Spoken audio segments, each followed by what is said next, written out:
এমন কিছু কারণ আছে যেই কাজগুলো করলে জিন অত্যন্ত রাগান্বিত হয়। এর মধ্যে এক নাম্বার কাজ হচ্ছে হাড় কাটা এগুলোর মধ্যে পানি ঢেলে দেওয়া। এটা আমরা করি না, এরকম মানুষ খুব কম পাওয়া যাবে। বিশেষ করে যারা ছোট অল্প বয়সের মানুষ, এরা খানা খেয়ে ওঠার সময় একটু পানি ঢেলে দিল। এই যে আপনি ঢেলে দিলেন, এটা বড় ক্ষতি আপনি ডেকে আনলেন। এজন্য আমি সতর্ক করছি, আজকের এই মুবারক সময়ে আমরা কেউ এই কাজটা করব না, এই অন্যায় থেকে আমরা। কারণ যখনই জিন এই কাটার মধ্যে হাড়ের মধ্যে যখন হাতটা দেয়, আল্লাহ তাআলা এই উসিলায় তাদেরকে রিজিক দান করেন। সুবহানাল্লাহ বিহামদি। যখনই আপনি পানি ঢেলে দিলেন, সে রাগান্বিত হইল, ক্ষতি করার চেষ্টা করবে। 2 নাম্বার, বাচ্চাদেরকে নূপুর পরানো। লা তাদখুলুল মালাইকা বাইতান ফিহি জুলজুল। এই যে বাচ্চাদেরকে আমরা নূপুর পরাই, ছোট ছোট মেয়ে বাচ্চাদেরকে, এই নূপুরের ভিতরে যে ঝুনঝুনির একটা ছোট্ট বল আছে, এই বলটা আপনি ফেলে দেন। নূপুর পরান অসুবিধা নাই, কিন্তু ঝুনঝুনির মতো আওয়াজ হবে। অথবা পর্দার ভিতরে আমরা একটা ঝুনঝুনি ঝুলিয়ে রাখি, ওটা জনজন জনজন জনজন করে আওয়াজ হয়। এই ঝুনঝুনির আওয়াজটা আপনার ঘরের মধ্যে আপনি বন্ধ করে ফেলেন। ফেরেশতা প্রবেশ করবে, জিন আপনার ক্ষতি করতে পারবে না। 3 নম্বরে, ঘরের ভিতরে এখন বড় বড় পুতুল রাখি আমরা। এই পুতুলগুলো আপনাদের ঘর থেকে সরিয়ে ফেলেন, কারণ এই পুতুলগুলোর মধ্যে জিন সর্বপ্রথম অ্যাটাক করে। আপনারা ইউটিউবে সার্চ করলে দেখবেন অনেক পুতুল বাচ্চাদের দিকে সরাসরি সিসিটিভি ফুটেজে এই ভিডিওগুলো রেকর্ড হয়েছে।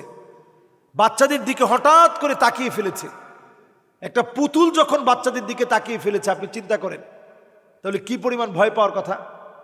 এই কাজটা আমরা ভুলেও করব না, এই অন্যায়মূলক কাজ। পুতুল এটা আমাদের শরীয়তে আমাদের জন্য সম্পূর্ণরূপে নিষিদ্ধ। নবীজি বলছেন, লা তাদখুলুল মালাইকাতু বাইতান ফিহি তামাসিল। যেই ঘরের ভিতরে মূর্তি আছে, যেই ঘরের ভিতরে পুতুল আছে, এমন পুতুলওয়ালা মূর্তিওয়ালা ঘরগুলোর মধ্যে ফেরেশতারা প্রবেশ করে না, এখানে জিনেরা প্রবেশ করে। এরপরে যখন আপনি একটা ঘর অনেক দিন কোরআন তেলাওয়াত নাই, এটা একটা খোলা ময়দানের মতো, এখানে জিন বসবাস করে। এজন্য অন্তত আপনি কোরআন পড়তে না পারলেও কোরআনটা শোনেন, ছেড়ে রাখেন। এরপরে ওই ঘরের মধ্যে জিন প্রবেশ করে, যেই ঘরের মধ্যে আপনি পেশাব আটকে রাখেন। আমাদের ছোট ছোট বাচ্চারা এখন বিভিন্ন কমোডের মধ্যে পেশাব করে। এই কমোডটাকে আমরা দৌত করে রাখি না, রাত্রিবেলায় রেখে দিই।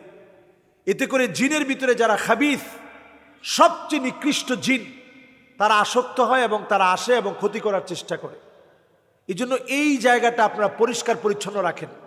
হাই কমোডে পেশাব করার পরে ফ্লাশ করেন নাই, ঘরের দরজা খুলে রাখছেন, এটা আপনি ফ্লাশ করে দেন, পরিষ্কার পরিচ্ছন্ন রাখেন, পেশাব জমিয়ে রাখা যাবে না। এরপরে নবীজি সাল্লাল্লাহু আলাইহি সাল্লাম হাদিসের মধ্যে বলছেন, জিলদু নামির, বিভিন্ন পশুর চামড়া, বাঘের চামড়া অনেক সময় আমরা অলমেট আকারে সাজিয়ে রাখি, এই কাজটা করা যাবে না, এতে করে জিন আকৃষ্ট হয়।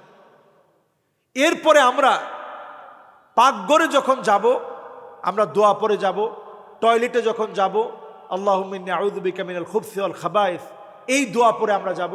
ঘরের ভিতরে যদি কেউ নাও থাকে, আমরা সালাম দিব, কারণ এখানে জিনেরা আছে, হয়তো আপনারা দেখতেছেন না। আপনি যখন সালাম দিবেন, সে আপনাকে ক্ষতি করতে পারবে না।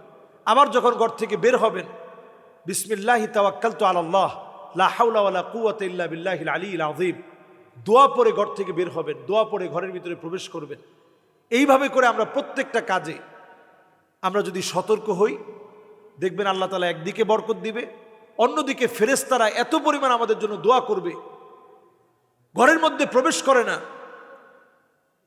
এর অন্যতম কারণ হচ্ছে কাতিআতুর রাহিম, আত্মীয়তার সম্পর্ক ছিন্ন করা।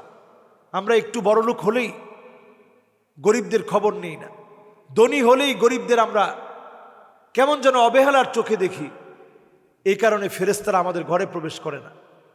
আর যখনই ফেরেশতারা ঘরে প্রবেশ না করে, কুকুর যেই ঘরের মধ্যে থাকে, লা তাদখুলুল মালাইকা বাইতান ফিহি কালব, যে ঘরের ভিতরে কুকুর থাকে, ওই ঘরের ভিতরে রহমতের ফেরেশতা থাকে না, তখন সেখানে জিনেরা আসে।